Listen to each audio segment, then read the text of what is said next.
अस्सलाम वालेकुम नाज़रीन, मैं हूं आपका मेज़बान अमजद चौधरी। आप देख रहे हैं मंजर-ए-आम। इस वक्त मंजर-ए-आम की टीम मौजूद है कराची के इलाके शाह लतीफ़ टाउन में। एक अफसोसनाक वाक़या रोनुमा हुआ है शाह लतीफ़ टाउन में। समझ से बालातार है कि बड़े तो पेशेंस की कमी की अगर बात कीजिए वो तो खो चुके, लेकिन बच्चे भी आजकल ऐसा लग रहा है उनके अंदर सब्र ख़त्म हो चुका है। मोहम्मद उमर, जिसकी उम्र 15-16 साल, उसको बेदर्दी के साथ पड़ोसी ने जाबाग कर दिया, जिसकी उम्र 25-26 साल थी। सवाल यह बनता है जो हमारे ह्यूमन राइट्स के इदारे वो बड़े बड़े दावे तो करते हैं, वो क्यों नहीं खड़े होते यहाँ पर आकर। और इसके अलावा अगर बात की जाए, पुलिस को चाहिए कि शफाफ तरीके से इस केस को देखे। ये एक बड़ा सानिया है, ईद का दिन, खुशियों भरा दिन, ईद के पहले दिन शाम 5 बजे मोहम्मद उमर को कत्ल कर दिया जाता है। सवाल ये बनता है कि खुशियों वाला दिन, उस दिन इस घर के अंदर सफ़े मातम बिछ गया। अभी हम जाएंगे, पुलिस स्टेशन भी जाएंगे, उनसे भी पूछेंगे, क्योंकि पुलिस से ये लोग नाखुश नजर आ रहे हैं मोहम्मद उमर के घर वाले, कि हमें शफाफ तरीके से वहां पर डील नहीं किया जा रहा। अभी थोड़ी देर में मुझे ज्वाइन करेंगे राजा अंसारी साहब, जो कि स्पोक पर्सन है फेडरल गवर्नमेंट के। उनसे बात करेंगे, उनसे जानते हैं। और जो बच्चे के चचा हैं, उनका ताल्लुक है PMLN से। अगर यही बच्चा होता किसी गरीब का, जिनके ताल्लुकात ना होते, तो शायद ये बात इतनी हाइप क्रिएट ना करती। चलते अभी बात करते बच्चे के चचा से भी, उसके बाद राजा अंसारी साहब का आपको इंटरव्यू दिखाएंगे, उनसे मिलेंगे, फिर लास्ट में हम जाएंगे पुलिस स्टेशन। रहिए आप लोग हमारे साथ, मंजर-ए-आम जारी है। जी नाज़रीन, ये घर आप मेरे सामने देख रहे हैं, ये ऊपर वाले फ्लोर पे वो सफाक कातिल असद यहाँ पे रहता था। उसने किस तरह बेदर्दी के साथ अपने ही पड़ोसी को, जब पड़ोसी है तो ज़ाहिर है मिलना मिलाना है, दोस्त भी था उसका, अपने ही दोस्त को बेदर्दी के साथ मार दिया। आजकल का जो माहौल चल रहा है ना, मैं हमेशा एक बात कहता हूँ, अक्सर और बेशतर जब इस तरह की स्टोरीज़ पे मैं काम कर रहा होता हूँ, कि माँ बाप को चाहिए कि अपने बच्चों पे गहरी नज़र रखें। आपके सामने माँ बाप को पता ही नहीं है कि हमारे बच्चे के साथ हुआ क्या है। पंचिस मारे, बच्चा वहाँ गिर गया, जाबाक हो गया। और ईद का दिन, ईद का पहला दिन, जब मेहमानों का तांता बंधा हुआ, खुशियाँ मना रहे थे ये लोग घर में अपने, लेकिन इनको ये नहीं पता था कि ये खुशियाँ सफ़े मातम में तब्दील हो जाएंगी। अभी जा रहे हैं हम लोग, राजा अंसारी साहब से बात करेंगे, फिर जाएंगे वहाँ से पुलिस स्टेशन। रहिए आप लोग हमारे साथ, मंजर-ए-आम जारी है। जी नाज़रीन, इस वक्त मैं मौजूद हूँ मोहम्मद उमर के घर के बिल्कुल सामने। एक जनरल स्टोर है, जो यहाँ पे अगर बात की जाए, एनी शाहिद वो यहाँ पे मौजूद थे। इस जनरल स्टोर के मालिक, यानी कि उनसे बात करते, उनके सामने मोहम्मद उमर को जाबाग कर दिया। जनाब अस्सलाम वालेकुम। वालेकुम सलाम। मुझे ये बताया कि ईद का पहला दिन था, क्या हुआ क्या था? असल में हुआ ये था कि उमर के साथ पहले असद की मुमारी हुई थी। अच्छा। उसके बाद उमर घर चला गया था। फिर उमर चेंज लेने के लिए किसी काम से दुकान पे आया मेरी ना, तो उसके बाद असद ने फ़ोन करके, जब उमर घर गया था तो असद ने फ़ोन करके वो दूसरे लड़के को साथ को बुला लिया था। तो जब उमर आया तो इनके आपस में दोबारा मुँहमारी स्टार्ट हुई और उमर को उसने मारा। किस चीज़ से मारा? उसके हाथ में कुछ चीज़ थी जिससे उसने मारा है। अच्छा, कोई चीज़ थी, वो चीज़ आप देख नहीं पाए? मैंने। अच्छा। क्योंकि छुड़वाने में लग गया था और बराबर वाली दुकान वाले और जो राहगीर थे वो भी आगे छुड़वाने के लिए। इतनी देर में उमर नीचे गिर गया। तो मुझे ये बताया, क्या वो जो पंच उसने मारा, उमर यहीं पे जाबाग हो गया था या इसको हॉस्पिटल लेकर गए थे? नहीं, उमर जाबाग नहीं, बस बेहोश हो गया था। अच्छा, बेहोश हो गया था। बेहोशी की हालत में हम लोग करीबी हॉस्पिटल लेकर गए, तो उन्होंने कहा आप इसको जिना ले जाएं। सही है। जब जिना लेकर गए, उन्होंने क्या कॉज ऑफ डेथ क्या बताई? कॉज ऑफ डेथ जो है सर पे चोट लगने की वजह से। सर पे चोट, फिर पंचेस सर पे मारे? सर पे मारे थे पंचेस। तो जब उमर को मारा, कितने लड़के उस टाइम मौजूद थे उसको मारने में? आपने जिस तरह बताया, एक और लड़का, तो उसके अलावा भी दीगर लड़के थे? नहीं, 2 लड़के थे ये लोग। 2 लड़के थे। हाँ। उन 2 लड़कों ने उस तरह उसको यहाँ पे बेदर्दी के साथ मारा। आप देख ले, ये एनी शाहिद इस जनरल स्टोर के, इन्होंने छुड़वाने की कोशिश की। वो सामने 2 लड़के थे और उन 2 लड़कों ने, वो जो 2 लड़के थे वो दोनों कौन थे आपस में? वो भी दोस्त थे? दोस्त थे दोनों। वो भी दोस्त थे? दोनों दोस्त। और मेरा लास्ट सबसे सवाल है, मोहम्मद उमर को आप कितने सालों से जानते हैं? मेरे को बचपन हो गया। पैदाइश भी इसकी आपके सामने ही होगी तकरीबन। जाहिर सी बात है, आपके सामने पला बड़ा। जी। बिल्कुल ऐसे ही जी। आपके सामने जनरल स्टोर के यहाँ पे मालिक यानी शायद यहाँ पे मौजूद हैं। उनका ये कहना है कि जो एक पंच है जो उसको मारा, ज़ाहिर है दिमाग पे वो कह रहे कोई ऐसी चीज़ पहनी हुई थी जो मारा और वो जो है उसकी जानलेवा साबित हुआ। आइए यहाँ पे मेरे साथ मौजूद है ज़ुबैर भट्ट साहब जो कि चचा हैं मोहम्मद उमर के। भट्ट साहब आप भी आ जाए ज़रा। इनका ताल्लुक जिस तरह मैंने अपने इंट्रो में आपको बताया PMLN से, और यहाँ तक जो केस पहुँचा वो अपनी जो ज़ाहिर है ताल्लुकात के बिना पे यहाँ तक लेकर आए, लेकिन शायद अगर ताल्लुकात ना होते तो ये केस यहाँ तक नहीं पहुँच पाता। ये बात हकीकत है। भट्ट साहब अस्सलाम वालेकुम। वालेकुम अस्सलाम। भट्ट साहब पहले तो एक अफसोसनाक वाक़या, यकीन करें कि दिल खून के आंसू रो रहे हैं कि आपका जवां साला बच्चा, टीनेजर, 15-16 साल उसकी उम्र। मुझे तो पहले ये बताएं जो बच्चे के वालिदैन हैं उनकी, क्योंकि आपने जिस तरह बताया कि उनकी हालत सही नहीं है, वो कैमरे के सामने नहीं आ सकते और वालिद साहब कहीं गए हुए हैं और वालिदा तो बिल्कुल भी नहीं आ सकती, उनकी हालत गैर है। क्या कहना चाहेंगे कि पहले तो उनकी हालत कैसी है वालिदैन? जी बिल्कुल, आप उनका जो है पहला ही बड़ा बेटा था और 16 साल का, तो माँ बाप के क्या ख्वाब होते हैं, और फिर ईद का दिन और बेकसूर उसको कत्ल कर दिया जाए। और वो ऐसे लोग हैं, वो मकसद के इलाके के अंदर बिल्कुल आवारा लड़के थे, ये पूरा इलाका जानता है। वो तो यहाँ रेंट पे रहते थे, आप किसी से भी पूछेंगे तो कोई काम नहीं करते थे, बिल्कुल आवारा, और उनका करैक्टर ही जो है वो दुरुस्त नहीं है। तो ऐसे लोगों को टाइम से पहले काबू करना ये कानून का काम है। जैसे आइस हो गई, मंशियात वगैरह, गुटखा मावा, यहाँ सरेआम चल रहा है। यहाँ कोई कानून नाम की चीज़ नहीं है, यहाँ पुलिस अपने काम से ही फुर्सत नहीं है। तो इस तरह के वाक़या रूनुमा हो रहे हैं और इतने इतने बड़े, और उसके बावजूद पुलिस की जो है ना वो कोई एक्टिविटी नहीं नज़र आ रही। उसके बावजूद भी कोई यहाँ हो के कोई काम करने को पुलिस तैयार नहीं है। जंगल का कानून है जो यहाँ पे मंशियात की रोकथाम नहीं जब कर भी रहे? उनसे कहा जाता, मैं तो ये कहूँगा कि जो इनके IG साहब या इनके बड़े बड़े आला जो हकाम है, जो दावे करते हैं, सब झूठ बोलते हैं बैठ के। जब भी थाने जाते हैं तो कहते हैं पर हमारे पास मोबाइल नहीं है, हमारे पास नफरी नहीं है, हमारे पास जाने की सकत नहीं है। आप अगर 12 डाकू यहाँ आते हैं तो 4 पुलिस वाले थाने में होते हैं, तो ये शर्मनाक बात है। अगर किसी IG साहब को मैं चैलेंज करता हूं, अगर किसी को, तो ज़ुबैर भट्ट मेरा नाम आए, मैं उनको साबित करूंगा कि बाज़ दफ़ा ऐसा हुआ कि पहले भी 1-2 दफ़ा डकैती की वारदात हुई। सुबह मैं निकला तो 15 पे मैंने कॉल की, तो मैंने कहा जी यहाँ थाने के बिल्कुल बराबर में 12 डकैत हैं जो सरेआम फायरिंग करते फिर रहे हैं। तो मुझे कहने लगे मशहूर जगह बताएं। मैंने कहा थाना मिशाल तीवटो मशहूर नहीं है, तो इससे बड़ी मशहूर जगह क्या बताऊँ कि उसके साथ है। जब मैं थाने पहुँचा तो एक मुलाजम था, वो भी सो रहा था। जब मैंने उसको बताया वेपन लेके भागा, तो मैंने कहा किधर जा रहे हो? कह रहे बाहर। तो मैंने कितने लोग? मैंने कहा 12, तो वो भी बैठ गया। तो बात ये कि ये यहाँ ये हालात है, यहाँ कोई भी काम करने को तैयार नहीं है। ख़ास तौर पे यहाँ शाह लतीफ़ टाउन मलीर के अंदर यहाँ कोई सरकारी इमारत नहीं है सिवाय थाने के, और वो भी काम अपना जो कर रहा है। अच्छा, FIR कटवाने में कितनी मुश्किलात का सामना हुआ वो भी बताया जाए। FIR के अंदर देखें, ये इतना बड़ा सानिया था, इसके अंदर हमारे यहाँ शाह लतीफ़ टाउन वेलफेयर हैं, पार्टियाँ हैं, और सारे जितने समाजी सियासी लोग हैं वो सब हमारे साथ थे, और थाने के ऊपर बहुत ज़्यादा प्रेशराइज था। थाने का तो काम है, थाना तो FIR समझे वो सवाब के लिए काटते हैं कि FIR काट के वो समझते हैं गब्बरी जमा हो गए हैं, क्योंकि उनको उसके आगे कुछ काम नहीं करना। FIR उन्होंने काटी, और जैसे हम वक्तन फ़क्तन उनके साथ लगे रहे, जिसकी ये कार्रवाई के अंदर ये जो मुजरमों को हम पकड़ रहे हैं, बड़ी मुश्किल से हमने इनको जो है वो यहाँ तक पहुँचे लेके। अब आगे रिमांड पे 7 दिन से है। अफसोसनाक बात है कि अभी तक जो है वो कोई आला जो है वो नहीं बरामद कर सके, और ना उसका मोबाइल बरामद कर सके, और यहाँ उनका घर है, पुलिस अभी तक ने उसके अंदर घर आके तलाशी नहीं ली है। जो लड़के दोनों लड़के पकड़े गए? जी, दोनों लड़के तो वो जो हाथ में पहना था वो क्या था? क्या पूछा आपने? ज़ाहिर आपकी मुलाकात तो ये जहाँ जो इलाके के लोगों से पूछा कि वो कहते हैं कि अक्सर वो पंच एक हाथ पे पहन के घूमता था इलाके के अंदर, काम तो वो कोई करता नहीं था। तो वो लोगों से ये पता चला कि जो पंच एक लेके उसने हाथों में डाला होता था।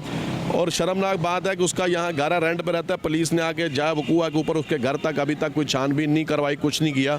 अभी पड़ोसी को बता रहे थे कि उनके घर से बदबू कोई आ रही है, तो कोई पुलिस आके उनको खोल के चेक करने को तैयार नहीं है कि इसकी वजह क्या है, क्यों बिल्डिंग के अंदर बदबू आ रही है। ये सामने बिल्डिंग जहाँ वो रेंट पे रहते थे मुजरम, वो जो भागे हुए हैं, अब अल्लाह बात जाने, बाद खोलेंगे तो समझ आएगी अंदर क्या मसला है। तो अभी बिल्डिंग ये छोड़ के भाग गए क्या? जी, ये रेंट पे थे यहाँ पे, चले गए? वो ताला लगा के भागे हुए हैं।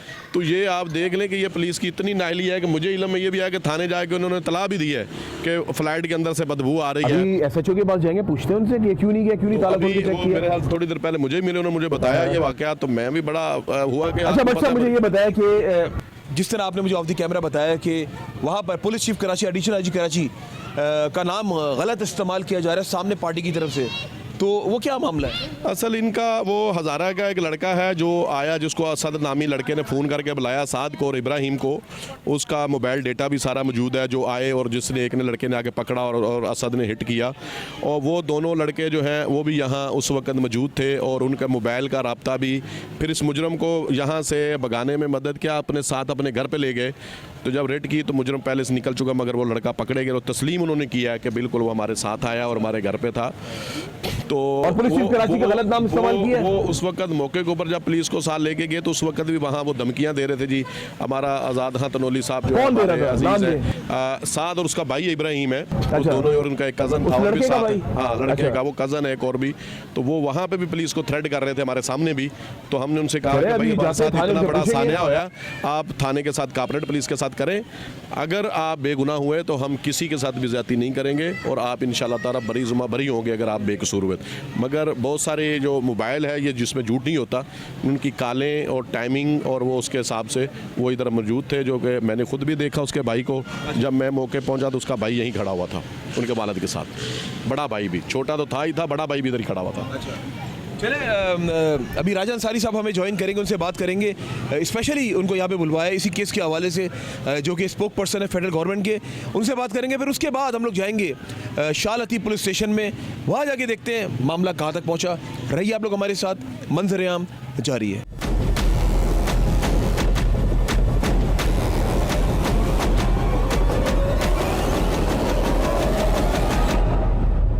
जी नाज़रीन, इस वक्त मंजर-ए-आम की टीम मौजूद है शाह लतीफ़ टाउन में।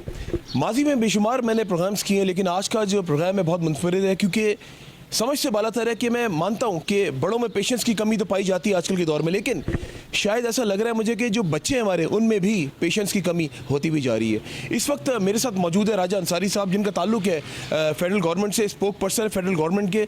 राजा साहब यहाँ पर स्पेशली हैं उस बच्चे के लिए, मोहम्मद उमर, जो जाबाक हो गया। गफलत किसकी थी? अभी पुलिस स्टेशन भी हम लोग जाएंगे। आइए सबसे पहले खुशामदीद करते हैं राजा साहब को। राजा साहब पहले तो आपको खुशामदीद करते हैं। मैंने इससे पहले बेशुमार प्रोग्राम्स किए हैं, ना सिर्फ कराची में बल्कि पूरे पाकिस्तान में। इवन आपके वहाँ पे फेडरल से भी बड़े प्रोग्राम्स मैंने किए, मैं जाता रहता हूँ। लेकिन जब मैं इस तरह की स्टोरीज से मैं कवरेज करता हूँ, आप यकीन करें कि समझ से बाला तरह के जो हमारे छोटे बच्चे हैं और टीनेजर्स, या तो शायद इनको तरबियत का फुकदान है, क्या समझते हैं ये जो मामला है, इसको आप कैसे देखते हैं? मैं समझता हूँ कि ये सब कुछ जो इस वक्त नौजवान नस्ल जिस तरफ जा रही है, ये उस 4-5 साल की मेहनत का नतीजा है जो एक ख़ास जहनीत की पार्टी ने नौजवानों की गलत तरीके से जहनी आबियारी की, नस्ल को बदतमीज़ किया, वायलेंट किया, अदम बर्दाश्त की तरफ ले गए। और अभी भी आप देखें कि ताज़ा उसकी मिसाल ये है कि वो अभी भी उसकी रिहाई के लिए फ़ोर्स बना रहे हैं, ताकत के इस्तेमाल की तरफ जा रहे हैं। जबकि और वो माजी में ये कहता रहा, बानी पीटीआई ख़ुद ये कहता रहा कि मैं जो है वो अगर अपने कौम को कहूँ कि 2 मिनट में वो सड़कों पे निकल आएंगे। दूसरी जानिब फिर उसके बाद आपने देखा कि हमारी फेडरल गवर्नमेंट ने, हमारे प्राइम मिनिस्टर यूथ प्रोग्राम ने ख़ास तौर पे, राना मशऊद साहब ने क्या कहा कि हमें नौजवानों से कुछ नहीं चाहिए, नौजवान खुद अपने पाँव पे खड़े रहें, हुनरमंद बने, तालीमी याफ्ता बने, अपने लिए कुछ करें। लेकिन अभी तक हम मैं समझता हूँ उस चीज़ को आगे ले जाने में 100% कामयाब नहीं हुए कि नौजवानों को हम एंटी वायलेंट बनाएं, हम उनको अदम बर्दाश्त का सबक दें, हम उन्हें तरबियत दें, हम उन्हें हुनर दें। यही नतीजा था कि ईद वाले दिन मोहम्मद उमर, जो हमारे ज़ुबैर भट्ट साहब मुस्लिम लीग नून के रहनुमा हैं, लेबर विंग के, इनका भतीजा है, जो नौजवान है, टीनेजर है, उसको उन्होंने पंचेस मार के और इस तरह उनको तशद्दुद करके उसी वक्त मौके पे ही उस बेचारे को उन्होंने जो है वो जाँ बहक कर दिया, कत्ल कर दिया उसका। और दूसरी जानिब हम देख रहे हैं कि फिर उन लोगों को पकड़ना, जो मुजरिम थे, वो भी इन लोगों ने खुद अपनी मदद आपके तहत पकड़ के पुलिस के हवाले किए हैं। और मुझे अभी पता चला है कि वो लोग जो थाने में मौजूद हैं उन्हें VIP प्रोटोकॉल दिया जा रहा है और एक DIG साहब का नाम जो है वो उसमें इस्तेमाल हो रहा है। मैं इंशाल्लाह आज ही उनसे भी बात करूंगा कि आपका नाम इस्तेमाल हो रहा है, और पुलिस हुकाम से भी बात करेंगे कि भाई आप इसको यकीनी बनाएं, वो जो वेपन था जिससे उनको मारा गया है उसको बाजियाब करें, उनकी मोबाइल फ़ोन्स बाजियाब करें, क्योंकि ये बहुत बड़ा रैकेट हो सकता है। अच्छा, वेपन का भी इस्तेमाल किया गया? जी बिल्कुल, उन्होंने कोई, उनके हाथ में कोई चीज़ थी जिससे उनको मारा है, पोस्टमार्टम की रिपोर्ट बता रही है। अब वो बरामद करना पुलिस का काम है, इन्वेस्टिगेशन का काम है। फिर हमने ये भी देखा कि ये मोहल्ले वाले बता रहे हैं कि वो जो लोग थे जिन्होंने ये हरकत की है उनकी मोबाइल फ़ोन्स में बच्चों के गले काटने की वीडियोज़ हैं जो दूसरे लोगों को और बच्चों को दिखाकर हरासा करते थे। तो इनको तो पकड़ना चाहिए ताकि बहुत बड़ा रैकेट जो है ये इससे जो है वो पकड़ा जा सकता है। तो इस पर मैं समझता हूँ कि बहुत कानून की गिरफ्त बड़ी सख्त होनी चाहिए, कानून को हरकत में आना चाहिए और ना सिर्फ उनके लवाहिकीन को इंसाफ मिलना चाहिए बल्कि पाकिस्तान के हर बच्चे को इंसाफ मिलना चाहिए। अच्छा राजा साहब, देखिए यहाँ पर तो अगर बात की जाए ताल्लुक आपका जाहिर सी बात है PMLN से, और जो भाई जो चाचा साहब यहाँ पे मौजूद है उनका ताल्लुक भी PMLN से। अगर लेट सपोज जैसे आप तक पहुँच नहीं होती और ये बच्चा जाहिर सी बात है वो सामने वाले ताकतवर हैं और यहाँ वाले ताकतवर नहीं होते, गरीब का बच्चा होता तो फिर उसकी पहुँच नहीं थी, वो क्या करता? वो तो फिर बेचारा धक्के ही खाता अदालतों के, थानों के। यही वजह है कि हम चाहते हैं कि हर जो मजलूम है उसकी इंसाफ तक पहुंच लाजमी है। इंसाफ मजलूम के दरवाजे तक पहुंचना चाहिए, ना कि मजलूम को इंसाफ की तलाश में जाना चाहिए। तो इसलिए मैं समझता हूं कि हमें उसके लिए पूरे पुलिस सिस्टम के अंदर भी रिफॉर्म्स लाने की ज़रूरत है, इस पूरे इंसाफ के निज़ाम को ज़्यादा मुतहरिक करने की ज़रूरत है और PMLN की गवर्नमेंट ऑलरेडी इस पर काम कर रही है। हम कानून साजी भी कर रहे हैं, हम कवानीन भी बना रहे हैं ताकि जो गरीब है उसकी दहलीज तक इंसाफ पहुँचे। वैसे भी आपको पता है कि कहीं भी कोई इंसिडेंट हो जाता है तो लोगों को पता है, लोगों के इल्म में है कि 15 पर कॉल करनी है और पुलिस खुद पहुंचती है और उसके बाद उनकी दादरसी शुरू हो जाती है। लेकिन ये जो तासुर है गरीब का और ताकतवर का, पहुंच वाले का और बेपहुंच का, इस तासुर को ख़त्म करना है और यही फेडरल गवर्नमेंट की अवलीन तरजीह है कि हम इस तासुर को ख़त्म करें और इसको यकीनी बनाएं कि इंसाफ गरीब की दहलीज तक पहुंचे। अच्छा राजा साहब, देखिए चलो ठीक है ये मामला तो हो गया, लेकिन आप मुझे बताएं IG सिंध जावेद आलम ओडो साहब की बात। जी, मेरी अभी तक IG साहब से बात नहीं हुई है। मैं अभी पहली दफ़ा यहाँ आया हूँ इस वाक़े के बाद और मेरी इन सब से बात हुई है। मैंने अभी जो तमाम फैक्ट्स हैं वो गैदर किए हैं और इंशाल्लाह अभी हम सबसे पहले क्योंकि मुझे पता चला है कि CCPO का नाम इस्तेमाल हो रहा है कि वो मुजरमों की सरपरस्ती कर रहे हैं। हालांकि मुझे इस बात का इल्म है, CCPO बड़े अच्छे इंसान हैं, वो कभी भी ऐसा नहीं करते, उनका नाम यूज़ हो रहा है। तो हम तो सबसे पहले CCPO साहब से बात करेंगे, उन्हें बताएंगे कि आपका नाम इस्तेमाल हो रहा है और उन्हें कहेंगे कि आप इन्वेस्टिगेशन पर जोर दें ताकि फौरी तौर पर इन मुजरमान को देखें। उन्होंने तो एक तो इकरार जुर्म कर लिया है, लेकिन कैफे किरदार तक पहुंचाने के लिए, इंसाफ की बेहतरीन रसाई के लिए और उसकी कंप्लीशन ऑफ ट्रायल के लिए ज़रूरी है कि प्रोसिक्यूशन अपना काम करे, इन्वेस्टिगेशन अपना काम करे। तो उनका वो काम जो है जहाँ जहाँ जो लैप्स होंगे हम कोशिश करेंगे कि वो लैप्स ना हो और इनको अपने किए की सज़ा मिले। अच्छा, ये ताकतवर का जो कल्चर है, क्या ये हमारे मुल्क से, हमारे सूबे से, क्योंकि तमाम सूबों में ये मामला हैं, तो क्या ये ख़त्म होंगे या हम भी इसी तरह देखते हुए ऊपर चले जाएंगे? हम ख़त्म कर चुके। अच्छा, हम जहां अवाम ने हमें वोट दिया, जिस सूबे में अवाम ने हमें हुकूमत दी, क्योंकि आपको पता है कि law and order situation, police, ये सब सूबाई सब्जेक्ट है। पंजाब में PMLN की गवर्नमेंट है, वहाँ पे ये चीज़ ख़त्म हो चुकी। वहाँ किसी MPA, किसी MNA, किसी मिनिस्टर को इजाज़त नहीं है कि वो काले डालों में भर के और अपने ओपनली वेपन्स लेके घूम सके। 2000 मुलाजमीन हैं वहाँ, टोटल नफरी है। उसका जो इदारा है CCD ने एग्जैक्टली CCD ने वहाँ पे मुतहरिक कार्रवाइयाँ की हैं और CCD की मुतहरिक कार्रवाइयों के नतीजे में आप देख रहे हैं कि ताकतवर जो है अब वो ताकतवर नहीं रहा, मजलूम नहीं रहा, कानून की नज़र में सब बराबर रहे और हमने ये कर दिखाया है। आज हमारे नाकदीन, बदतरीन हमारे सियासी मुखालफिन, वो भी ये मानने के लिए तैयार हैं कि पंजाब में CCD ने ज़बरदस्त कार्रवाई की और मोहतरमा मरियम नवाज शरीफ साहिबा ने जिस तरह उन्हें फ्री हैंड दिया कि मुझे ज़ीरो टॉलरेंस है क्राइम पर, आज वहाँ क्राइम तकरीबन ख़त्म हो चुका है। तो ये जो आपने बात की कि कभी ये होगा कि ताकतवर जो है वो कानून को अपनी जो है वो हाथ की छड़ी और जेब की घड़ी ना समझे, तो हम एक सूबे में कर चुके। बाकी सूबों के अवाम PMLN को वोट दें, उसके बाद हमसे सवाल करें कि कराची में और लाहौर में फ़र्क क्यों है, फिर हमारा गिरबान होगा और अवाम के हाथ होंगे। अच्छा, मुझे ये बताएं, आपने पूरा जो एक केस आपने देखा, ज़ाहिर जो बच्चे के चाचा उन्होंने आपको बताया अभी, जो आने वाले वक्तों में देखें, ये तो एक केस है, ये तो मंजर आम पे आ गया, मीडिया भी इसको हाइप दे रहा है, सामने लेकर आ गया।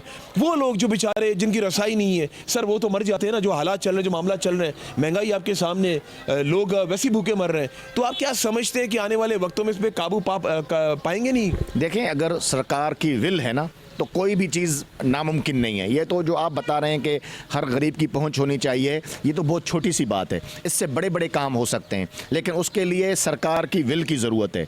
अल्हम्दुलिल्लाह हम इस वक्त जब से गवर्नर साहब चेंज हुए हैं, PMLN के गवर्नर आए हैं और उन्होंने जो सूबाई हुकूमत को जेस्चर दिया है, एक खैर सगाली का जेस्चर दिया है, मिलकर काम करने का जेस्चर दिया है, वफाक की जानिब से ताउन का जेस्चर दिया है, मैं समझता हूँ कि सूबाई हुकूमत को उस जेस्चर को पॉजिटिव लेना चाहिए और PMLN की जहाँ जहाँ जो एक्सपर्टीज़ हैं उससे मुस्तफ़ीद होना चाहिए और मिलकर सूबे के लिए काम करना चाहिए, सिर्फ कानून के हवाले से नहीं, तमाम डिपार्टमेंट्स के हवाले से। इख्तियारात ही कम होते हैं, असल इख्तियार तो CM के पास होते नहीं, तो बात आपको भी पता है ना। गवर्नर बेचारा तो एक डमी सा होता है, तो लेकिन असल काम तो फिर CM साहब को भी करना चाहिए। देखिए, मैं इख्तियारात की बात नहीं कर रहा, मैं ये कह रहा हूँ कि गवर्नर सूबे का आईनी सरबराह है। जब एक आईनी सरबराह ऐसा हो जो आपसे कोई ताउन ही ना करता हो, लेकिन एक आईनी सरबराह ऐसा हो जो आपसे हर मुमकिन ताउन करता हो, फिर वो अपनी फेडरल गवर्नमेंट का नुमाइंदे के तौर पर फेडरल गवर्नमेंट की जानिब से हर किस्म के ताउन के लिए तैयार हो, तो इस तरह के माहौल से फ़ायदा उठाना चाहिए। मैं लास्ट मैसेज लेता हूँ, यहाँ पे चचा से बात करना चाहूँगा,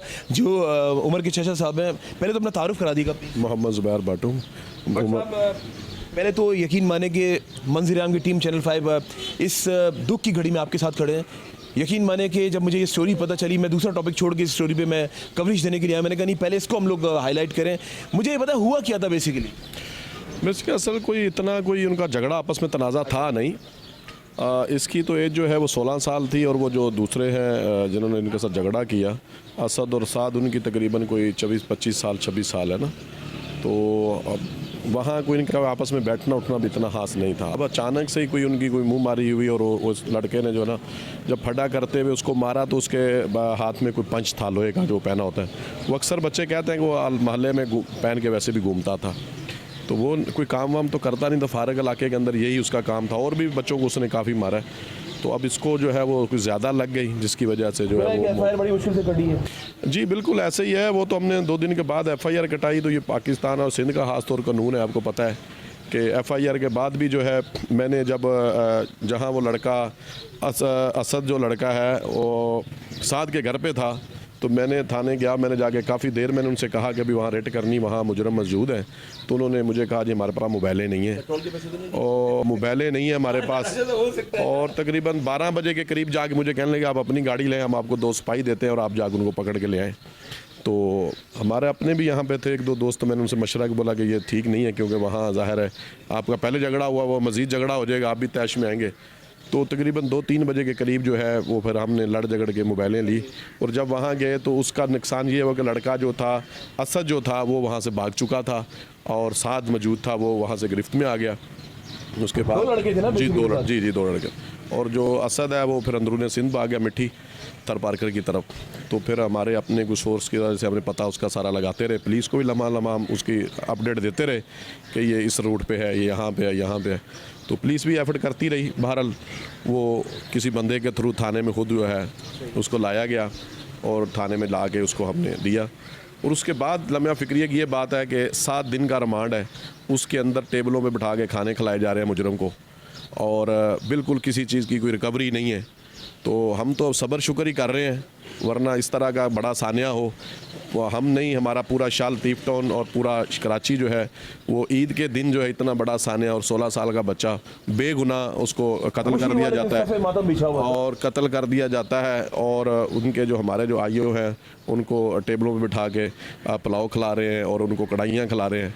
तो अब क्या तवक्कुत कर सकते हैं इसके आगे? जेसी होगी इसको?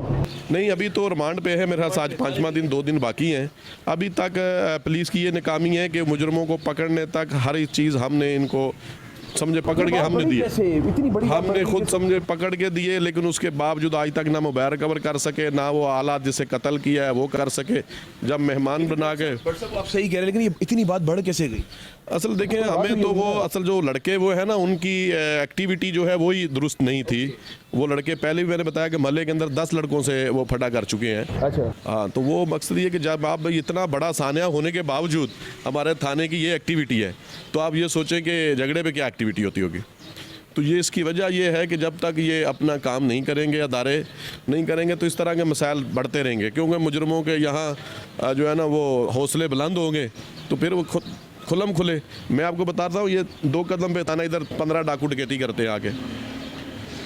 कल ये 100 के बराबर में, ये 1 किलोमीटर के दायरे के सर अंदर ये तो शहर की खूबसूरती है ना, चार खूबसूरती क्या है? जहाँ 10-10 12-12 डकैत जो है सरेआम वेपन लगा के सरेआम घूम रहे हैं, सरेआम घूम रहे हैं। और मुझे तो, हमें तो जो यहाँ नाला सब यहाँ पे वही बात है कि सॉरी टू इंटरप्ट यू के पंजाब में आप यकीन करें कि हम लोग रात को जब जैसे फ्री होते हैं, टीम हो गई, मेरे दोस्त हो गए, हम बैठे होते हैं, हमें पता ही नहीं होता, हम लोग मोबाइल्स रख के होटल्स पे आराम से बैठे होते हैं कि हम, क्योंकि हमारे जहन में खौफ है ना, शहर कराची में बैठते हैं हम लोग तो मोबाइल ना छिन जाए, एटीएम से निकालते हुए पैसे निकालते हुए मोबाइल ना छिन जाए, या रोड पे चाय पीते हुए होटल में जिससे हम लोग बैठे होते हैं वहाँ पे ना कोई हमें लूट के चली जाए। लेकिन लाहौर में मैंने ये ऐसी चीज़ नहीं देखी, बल्कि पूरे पंजाब में मैं ट्रैवल करता हूँ, मैं जाता हूँ, प्रोग्राम्स करता हूँ, मैंने ऐसा नहीं देखा। और डकैती की जहाँ पे आपने बात की ना, वो भी बहुत कम रही, वो शाना पिशाना कोई हो गया, लेकिन वहाँ पर ऐसा रेशियो राजा साहब मैंने तो नहीं देखा। ऐसा ही है। देखें, मैडम चीफ मिनिस्टर बहुत शानदार काम कर रही हैं, और ये मैं पहले भी जिस तरह आपको मैंने बताया कि जब सरकार की हुकूमत की विल होती है तो फिर वो कोई भी चीज़ नामुमकिन नहीं होती। आपको याद होगा कि एक खातून जो गटर में गिर गई थी, किस तरह से पूरी मशीनरी हरकत में आई, लोगों को सस्पेंड किया गया, जो वहाँ पर ज़िम्मेदारान थे उनको कटहरे में लाया गया, फौरी तौर पर सूबे की वज़ीर आला ने इजलास तलब किया, पूरी ब्यूरोक्रेसी को बुलाया। ये वो मिसाल थी कि उसके बाद फिर कोई दूसरा वाक़या पेश नहीं आया। तो जब हुकूमत एक बेहतरीन लोगों के हाथ में होती है, समझदार लोगों के हाथ में, ईमानदार लोगों के हाथ में, वो लोग जो ट्रांसपेरेंसी पे यकीन रखते हैं, वो लोग जो एडमिनिस्ट्रेशन पे यकीन रखते हैं, जो दिन रात मेहनत करते हैं, वहाँ रिजल्ट आपके सामने है कि आपने खुद कहा कि जब आप पंजाब जाते हैं आपको एक महफूज होने का एहसास होता है। वो महफूज होने का एहसास सिंध के लोगों को कब मिलेगा, सिंध के लोग इंतजार कर रहे हैं। मैं आपको एक बात बताऊं, जब आईजी साहब से सवाल करते हैं ना, वो कहते हैं कि इवन लंदन वगैरह से वो कंपेयर करते हैं कि कराची उससे बेहतर है क्राइम के हिसाब से। लेकिन यहाँ पे यकीन माने कि जिस तरह की हमारी ये जो मैं शाह लतीफ़ में मौजूद हूँ, या और आगे चले हैं मलिर की साइड चले हैं सर, यकीन मानी जो इस तरह के जो हमारे एरियाज हैं, नॉर्थ कराची हो गया, वहाँ पर मोबाइल छिनना कोई बड़ी बात नहीं, इवन डिफेंस क्लिफ्टन में छिन जाते हैं। मुझे ये बताएं, जैसे सीएम साहब छोटी वोटी में जाते हैं तो मरीम नवाज साहब चार्ज ले लें यहाँ पे चंद दिन का। देखें, मैं अर्ज़ करूँ, पाकिस्तान पीपल्स पार्टी हमारी इत्तेहादी जमात है, MQM पाकिस्तान हमारी इत्तेहादी जमात है। हम उनकी इज़्ज़त भी करते हैं, उनको कदर की निगाह से भी देखते हैं, और हम समझते हैं कि वो बेहतर से बेहतर काम करें, और हमारी ख्वाहिश है कि वो बेहतरीन काम करें। कारकर्दगी, ये फ़ैसला अब लोग ही करेंगे, ये फ़ैसला लोगों पे छोड़ना चाहिए। जो मैं लेके निकलता हूँ ना, ये हथियार, आप यकीन करें कि बस मैं स्पीचलेस, लोग समझते हैं, लोग क्या जवाब देते हैं वो आप भी जानते हैं। अच्छा, जाते आते क्या मैसेज देना चाहेंगे आज स्पेशली इस केस के हवाले से? अच्छा, मेरी पर्सनल विश ये थी कि आप एक थाने का अगर विजिट कर ले, करवाया आपने पर्सनल? नहीं, अभी राज साहब आए हैं तो थाने में चलते हैं, विजिट हो जाए तो अच्छा हो जाएगा। मैं अर्ज़ करूँ, थाने में जो थाने की लेवल तक, SHO की लेवल तक जो चीज़ें कैसे हुई, किस तरह हुई, वो हो चुकी हैं। अब मेरी ये कोशिश होगी कि मैं आज अभी अपने दफ्तर पहुंच के मैं CCPO साहब से बात करूंगा, और मेरी कोशिश होगी कि मैं जो मुद्दई हैं उनकी जो है वो मुलाकात करवाऊं CCPO से, ताकि वो उनको तमाम चीज़ें बताएं। और अब हम उस तरफ लेके जा रहे हैं ताकि वो इस चीज़ को मॉनिटर करें, क्योंकि इस पूरे मामले में उनका नाम गलत तरीके से इस्तेमाल किया जा रहा है। तो हम कोशिश करेंगे कि उनसे बात करें, उनसे टाइम लें, और फिर इनको उधर भेजें, ताकि ये जब तक देखें FIR कटवाने वाला, जब तक इन्फॉर्मर जो है, जो कंप्लेनेंट है, वो जब तक सेटिस्फाई नहीं होता तब तक इंसाफ की फ़राहमी यकीनी नहीं बनती है। तो हम कोशिश करेंगे कि ज़ुबैर भट्ट साहब, इसलिए नहीं कि ये मुस्लिम लीग नून से हैं, लेकिन इसलिए कि वो इस इलाके में रहते हैं, वो कराची के शहरी हैं, वो पाकिस्तानी शहरी हैं, इनको इंसाफ मिलना चाहिए। इंशाल्लाह सर। देखिए, इंसाफ मिल भी जाता है, हमारे पास कॉन्स्टिट्यूशन कानून तो बने में, सर उसमें अमल दरामद नहीं होता। देख, उसी मैं वही अर्ज़ कर रहा हूँ, उसको अमल दरामद, और उसके अमल दरामद को यकीनी बनाने के लिए हुकूमत की विल की ज़रूरत होती है। तमाम इदारों को यकजा होकर, एक पेज पे होकर काम करने की ज़रूरत होती है, और पॉलिटिशियंस का यही काम है कि वो इन तमाम चीज़ों को देखें और इसको मॉनिटर करें, और इस पूरे मामले को ठीक तरीके से चलाने में उनकी हेल्प करें। हम मदद के लिए तैयार हैं। इंशाल्लाह हमें उम्मीद है कि हमें भी इतना ही पॉजिटिव जेस्चर सिंध पुलिस की जानिब से मिलेगा। और ऐसा जब तक एक को सूली पे नहीं लटकाएंगे ना, आप यकीन करें ये मामला नहीं रुकेंगे। एक ना एक को जो है वो ऐसा करना पड़ेगा ताकि जो तमाम लोग हैं ना वो लोग सुधरें। प्रोसिक्यूशन अगर अपना काम बेहतर अंदाज में करेगी, इन्वेस्टिगेशन जो है पुलिस की वो बेहतरीन होगी, तो मुल्ज़मान ज़रूर तख्ता-ए-दार तक पहुँचेंगे। चलो जी, बहुत शुक्रिया राय साहब। भट्ट साहब, आप तो हमारे साथ हैं अभी, ठीक है ना, तो इंशाल्लाह आपसे तो रहेगा अभी ताल्लुक हमारा। जी नाज़रीन, अभी हम लोग जा रहे हैं थाने में, वहाँ से आपको ज्वाइन करते हैं। मामला आपके सामने आप देख रहे हैं कि राजा अंसारी साहब जो कि स्पोक पर्सन है फेडरल गवर्नमेंट के, यहाँ पे मौजूद है, खुद यहाँ पर आए, इस केस को लुक आफ्टर कर रहे हैं। बात तो ये है कि अगर कोई गरीब होता जिसकी वहाँ तक पहुँच नहीं होती, वो बेचारा तो खामोशी से घर पर बैठ जाता। ये तो है यहाँ का हमारा निज़ाम। रहिए आप लोग हमारे साथ, मंजर-ए-आम जारी है।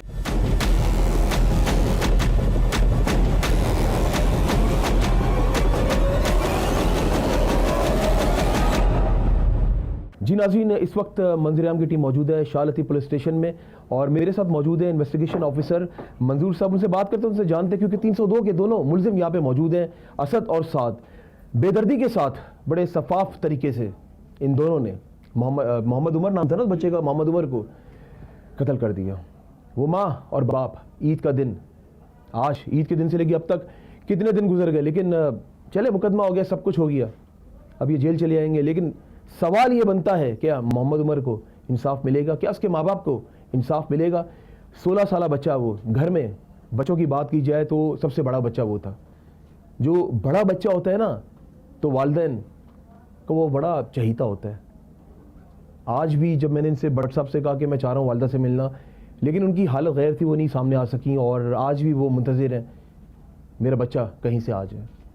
आइए खुशामदीद करते हैं आइए साहब को, मंजूर साहब को। मंजूर साहब अस्सलाम वालेकुम। वालेकुम अस्सलाम सर। मंजूर साहब, कहाँ तक केस पहुँचा? हम चाह रहे हैं कि ताकि देखने वालों को पता चले और जो काम बाल उन तक भी ये बात जाए कि केस कहाँ तक पहुँचा। 302 आपको पता है कि पर्चा है, तो ये दोनों मुलजिम आपके सामने मौजूद हैं। केस की नोयत क्या है, कहाँ तक आपने किया इसको, कोई आपने इन्वेस्टिगेशन किया? सर बिस्मिल्लाहिर्रहमानिर्रहीम। FIR नंबर 553 अच्छा। आबलिग 26 जुर्म दफ़ा 302-34 थाना शाह लतीफ़ मोरखा 23/3/2026 को रजिस्टर हुई अच्छा। और मुझे इंस्पेक्टर को आइंदा तफ्तीश इन्वेस्टिगेशन करने के लिए मौसूल हुई। इसमें मुद्दई मुकदमा है मोहम्मद ज़ुबैर साहब वलद शेर मोहम्मद भट्ट साहब। इसमें मकतूल है मोहम्मद बिन जावेद उर्फ उमर वलद मोहम्मद जावेद भट्ट, उम्री 16 साल। ये वक़ुआ है 21/3/2026 का, ईद के दिन बवक़्त 4 बजे दिन को मकतूल अपने घर से, उसके सामने दुकान है कासिम की दुकान पे आता है। कासिम की दुकान के अंदर पहले से ही नामजद मुलजमान साद वलद इसरार, असदुल्लाह वलद गुलाम मुस्तफ़ा मौजूद थे और इनकी दुकान के अंदर बैठने के ऊपर उमर मकतूल ने कासिम को कहा कि इनको आपने दुकान के अंदर क्यों बिठाया है। इस बात पे सर झगड़ा हुआ, इनकी आपस में गालम गलूच हुई और तलक कलामी हुई। फिर इन दोनों गिरफ्तार शुदा मुलजमान ने उसके साथ हाथापाई की और लातू मुक्कू से मारना पीटना शुरू किया। लड़ाई के दौरान कोई नोकदार लोहे की चीज़ मुलजिम असदुल्लाह ने उसको सिर के ऊपर वार किए, जो शदीद ज़ख्मी हुआ। इसी दौरान मुद्दई मुकदमा और मकतूल का वालिद साहब वो चीखो पुकार के ऊपर आए और इनका ये भांजा है, किस चीज़ से मारा? लोहे की कोई सर चीज़ से मारा है। आपने तफ्तीश की, पूछा होगा ना आपने? जी सर। क्या थी लोहे की चीज़? मैंने पूछा है तो मुलजिम असदुल्लाह कह रहा है कि मेरे हाथ में अंगूठी पहनी हुई थी जिसमें वो था। मगर सर मुलजिम दोनों शातिर, होशियार और चालाक किस्म के हैं। अच्छा। अब तक वो चीज़ आला कत्ल बरामद नहीं हुई है। इंशाअल्लाह ताला जल्द से जल्द वो चीज़ बरामद करके वो तफ्तीश करेंगे तो पकड़ेंगे ना। अब ऐसे सर, कितने दिन से पकड़ा आपने इनको? तफ्तीश चल रही है। आपने कितने दिन से इनको पकड़ा हुआ है? मैंने 27 तारीख को मुलजिम असदुल्लाह को गिरफ्तार किया है और मुलजिम सादुल्लाह जो था वो 23 तारीख को गिरफ्तार हुआ था। अच्छा, असद को 27 को कहाँ से गिरफ्तार किया?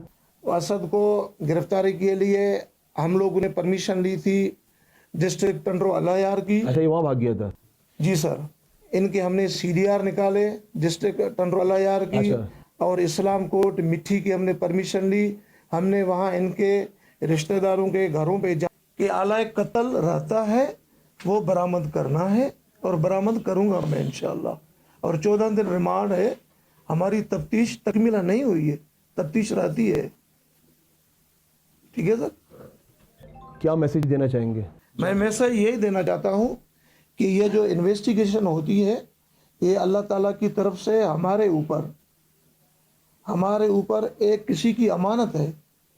ये जो बच्चा कत्ल हुआ है, इंशाअल्लाह अल्लाह पाक के करम नवाजी से हम उसकी मेरिट पे तफ्तीश करके जो इसमें नामजद मुलजमान हैं, जो इनकी इन्वॉल्वमेंट है, हम उनको कानूनी तरीके से इंशाअल्लाह सज़ा के फ़िक्रदार तक दिलाएंगे। और लास्ट में आपसे मैं एक सवाल कर रहा हूँ, जिस माँ ने कोख से जन्म दिया, 9 माह पेट में रखा, उस माँ को क्या मैसेज देंगे आप? वो माँ मुंतज़िर है, वो माँ आपको देख रही है, अल्लाह के बाद वो आपको देख रही है, क्योंकि आप जिस मनसब पे फायदा, आपने फैसला सुनाना है। अदालत ने तो बाद में केस जो आप पेश करेंगे, अदालत ने वो फैसला देना है। सर, हम मकतूल की वालदा को भी यही मैसेज देंगे कि अपने बेटे के लिए बख्शिश की दुआ हो और इन जालिमों के लिए दुआ करे कि अल्लाह पाक इनको सज़ा दिलाए। सर आपके हाथों से इंशाअल्लाह सर, केस मैं ही इन्वेस्टिगेशन कर रहा हूँ, अल्लाह पाक करेगा, इंशाअल्लाह मैं ही इनको सज़ा दिलाऊंगा। चले जी, ज़ुबैर भट्ट साहब, जाते जाते क्या मैसेज होगा आपका? असल मैं तो इस बात का फ़िक्रमंद हूँ कि बहुत सारे एविडेंस हमने इनको दिए। अभी ये कह रहा था जी, मुझे मगरब के बाद पता चला, जबकि अहमद मुश्तबा लड़के को 5:51 पर ये कॉल करता है, तो ये उसको बताता है कि हमारे से एक मसला हुआ और वो लड़के का जो उम्र है उसका इंतकाल हो गया है। तो वो बोला कि भाई असद किधर है? कहा हम हैदराबाद जा रहे हैं, असद सो रहा है और मेरे पास मोबाइल, हालांकि मोबाइल असद का था, उठाया साद ने है। तो ये मेरे तो समझ से ये बात है कि अभी तक थाने की कस्टडी में होते हुए भी ये मुसलसल झूठ बोल रहा है, जबकि मोबाइल के ऊपर कंप्लीटली एविडेंस मौजूद है कि ये इसके साथ था। यहाँ ये आया शेरपो से, इब्राहिम और साथ दोनों भाई आए। मौके के ऊपर पहले इनकी मुंह मारी हुई, उमर घर चला गया, बाद में ये दोनों आए। इसका भाई पीछे बड़ा खड़ा हुआ था, साथ उसके साथ मुलव्वस हुआ और पकड़ा और इसने उसको हिट किया, जिससे वो हो चुकी ना। 7 दिन की इन्वेस्टिगेशन से आप लोग मुतमईन हैं? वो सभी देखे। हमने क्या कहा कि जो चांडियो साहब है, हमें इनकी इन्वेस्टिगेशन पे कोई डाउट नहीं है, मगर वो भी बेचारा एक अफसर है, ज़ाहिर एक लिमिट है उसकी भी, उसने भी ऊपर नीचे ऑफिसर जो है वो सारे मामला देख रहे हैं। और मैंने आपको बताया कि इसके अंदर इन्वॉल्वमेंट है इनके जो पुलिस वाले हैं, क्योंकि उनका रिश्तेदार है, सका ये भांजा है। नहीं, आपने बात सही की है, मामू उसका और उसका सबूत ये है कि आज तक इनको किसी ने हाथ नहीं लगाया करने को। आपको पता है हम भी असर असुर रखते, हम ये सामने बैठे, हमने कोई प्रेशराइज नहीं किया, हमने बोला कि खुदा के वास्ते मेरिट पे काम करें। और जिस तरह की इंक्वायरी हो रही सारी दुनिया के सामने है, और जो SHO साहब दावे कर रहे हैं उनको भी आप दिखाएं, आपकी इंक्वायरी जो SSP साहब कर रहे हैं उनको आप दिखाएं, जो IG साहब कह रहे हैं या IG साहब कहते हैं।